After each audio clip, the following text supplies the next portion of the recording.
as a poet myself, I was always curious about what is being written in indigenous languages. And once went to UNISA, where all the language departments are already established, and asked the heads of these departments to make a selection of the top 10 poems they think in their own language. And so brought together a whole bunch of then top poems in the literature. Then through the process of translation, some fell by the wayside, other poems that were not mentioned came from other sources, etc.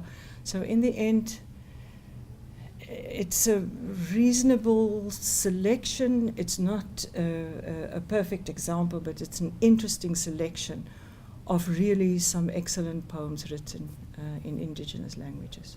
As a reader of the entire collection, I think this exposes any interested reader to an incredible breadth of historical writing, of philosophical reflections, pure wit, as well as the kinds of tasks that poetry always fulfills, such as love poems, poems of memory, poems of memorialization. So it's a very exciting anthology to have in your hand, which I hope that many, many, many readers will, because of the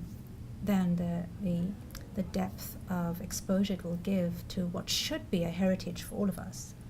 And one of the main problems or challenges in the translation is that African languages, and this came out during the translation process, is that African languages that words have two meanings. It has a concrete meaning and a figurative meaning. And the nicest example, easiest example, is Nelson Rolihlahla Mandela. And Rolihlahla means troublemaker, but that's the figurative sense. But the literal sense means branch pulled from the big branch or the big stem. As in English, which is often such a poor language in which to translate from languages that are also phonetically rich. So we've sometimes had to be inventive in how we convey the sound of water falling, and the sound of the word which conveys the meaning of water falling, as well as the metaphorical meaning of water falling. So it's been a real intellectual and aesthetic and poetic challenge, which has been a delight. So, one can speak for hours. It feels about one stanza. Mm-hmm. And we've had to eventually remind ourselves, actually, we do have a deadline here. You have to work with indigenous people and the people who can speak the language.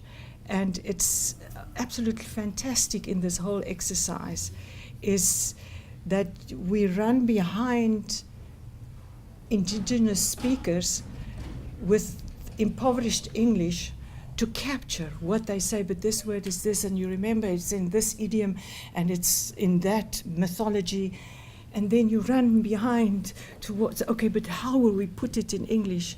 Mm-hmm. So we're over-aware of how poor English, in a way, is. This is going to be such a wonderful gift into the future. And to all of those who grew up in apartheid South Africa, never being taught anything, never learning these languages. At last, this is going to be a little bit of restitution. The poems are now crossing their language barriers. They are now beginning to talk to one another. These poems have enhanced, as Antjie was saying, our idea of philosophy, our idea of what it means to be a human being, our idea of beauty, where love is to be found. These are profound questions for us. So the access is to make these texts available to more of us and to invite more of us into how ordinary and familiar and necessary translation is for us. I think the major response is going to be delight and gratitude. And then among our colleagues in the university community, it is part of our jobs to be critical as well, and that is also good, right? Because I think that part of what we haven't done perfectly is will generate new questions. Yeah, I anticipate a lot of criticism. I have peace in my mind that the bridges it builds between people, and it's not only English-speaking people, there are many, many young black people who are growing up, going to Model C schools, who also battle to read those poems. There are some of these poems whose orthography is so old that you cannot read the original. So I think it will also build bridges to them. Yeah, so one takes the good with the bad and the happy with the unhappy. But with poetry, I always feel it teaches one how to live. And how can you live in this country if you don't know its poetry?